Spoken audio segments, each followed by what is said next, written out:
hasil dari diskusi saya dengan teman saya yang kebetulan dia itu dosen di salah satu kampus yang kampusnya juga dijadikan sebagai tempat LPTK pelaksanaan PPG, dan beliau juga otomatis sebagai penilai di ujian UP yang diadakan oleh PPG. Dan saya sudah mengulik berbagai hal tentang studi kasus dan inilah hasilnya akan saya berikan ke teman-teman. Baik, langsung aja kita bahas ya.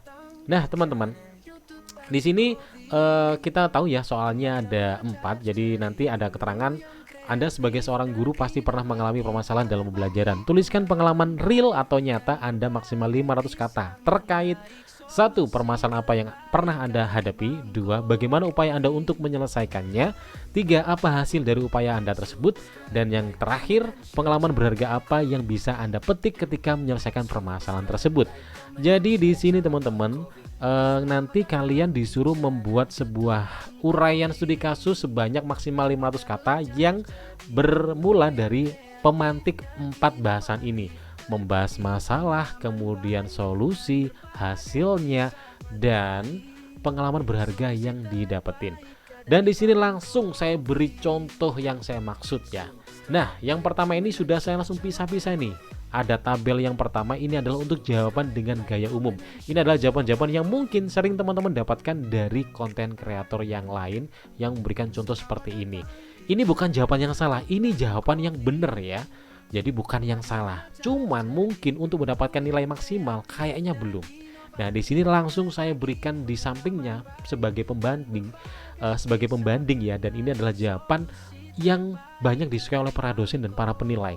Dan ini saya beri tabel untuk perbedaannya. Yang tabel yang pertama ini adalah jawaban dengan gaya umum, yang kedua adalah dengan gaya otentik. Karena ingat, esai atau uraian studi kasus, yang namanya studi kasus itu kan berhubungan dengan sebuah peristiwa. Yang namanya peristiwa ketika diuraikan dalam bentuk esai, dalam bentuk studi kasus, itu setidaknya harus memuat gaya otentik. Jadi jangan gaya umum gitu ya. Dan dosen tuh lebih suka atau penilai itu lebih suka dengan gaya seperti ini. Apalagi saya pribadi juga mengamini karena saya juga guru bahasa Indonesia.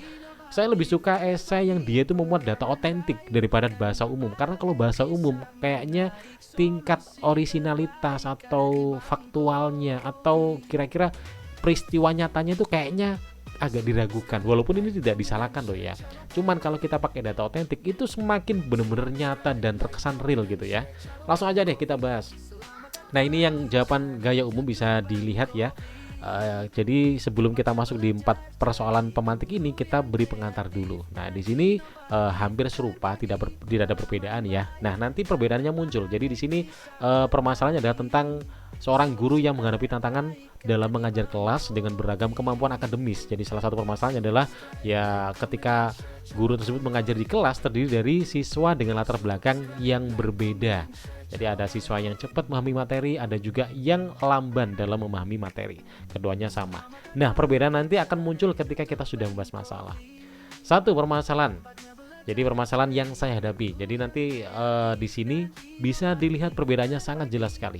Di sini dia tidak terlihat angka-angka karena memang menggunakan bahasa umum. Kalau yang di sebelahnya lihat ada angka-angka, ada sebuah data otentik. Jadi lebih terkesan real gitu ya peristiwanya. Kita baca yang gaya umum. Di sini bisa dilihat permasalahan ini muncul saat saya mengajar mata pelajaran matematika di kelas 8. Beberapa siswa dengan kemampuan akademis lebih tinggi merasa bosan karena materi yang saya sampaikan terlalu mudah bagi mereka. Sedangkan siswa yang lebih lambat merasa tertinggal dan kesulitan mengikuti pelajaran. Ini kan bahasa umum. Apa tanda mereka merasa mudah, apa tanda mereka merasa sulit kan tidak tidak tergambarkan secara eksplisit gitu loh. Situasi ini menciptakan kesenjangan di dalam kelas di mana siswa yang lebih cepat cenderung kurang termotivasi sedangkan siswa yang lebih lambat menjadi stres dan frustasi. Ini kan pernyataan umum yang kurang spesifik. Tapi ini tidak salah ya. Jadi teman-teman boleh menjawab seperti ini. Cuman ya nilainya mungkin tidak akan bisa maksimal.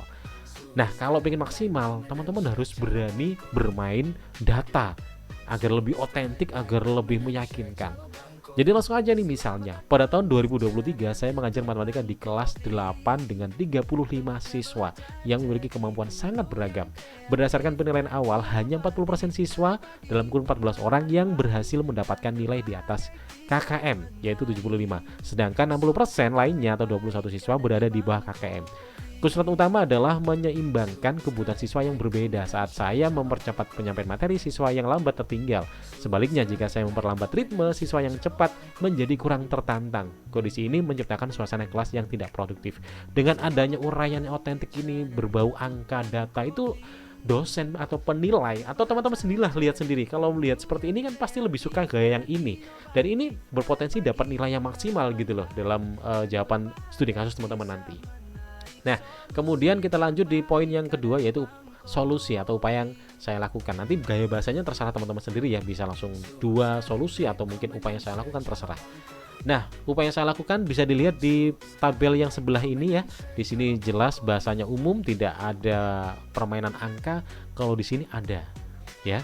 Untuk mengatasi permasalahan ini, saya mulai menerapkan metode pembelajaran yang lebih inklusif dan diferensiasi. Saya membagi kelas menjadi beberapa kelompok berdasarkan bla bla bla.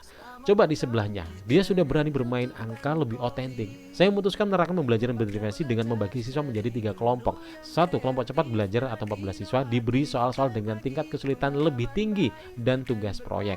2. Kelompok menengah 10 siswa diberi latihan yang lebih terstruktur dan seterusnya. Nah, bisa dilihat perbedaannya.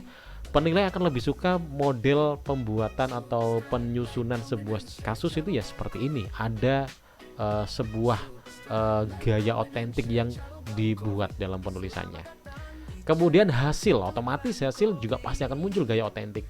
Bisa dilihat di sebelah ini, dia gayanya biasa, gaya umum ya. Nah, kalau yang sebelahnya gaya otentik, terlihat dia bermain angka. Setelah 1 semester terjadi peningkatan signifikan jumlah siswa yang memperoleh nilai di atas KKM naik dari 40% menjadi 75%, dalam kurung 26 siswa. Kelompok menengah menunjukkan bla bla bla. Nah, ini bisa dilihat sendiri ya. Baru yang keempat ini ya relatif serupa. Di sini tidak bermain angka-angka lagi karena ini sudah merupakan penyimpulan dari pengalaman berharganya.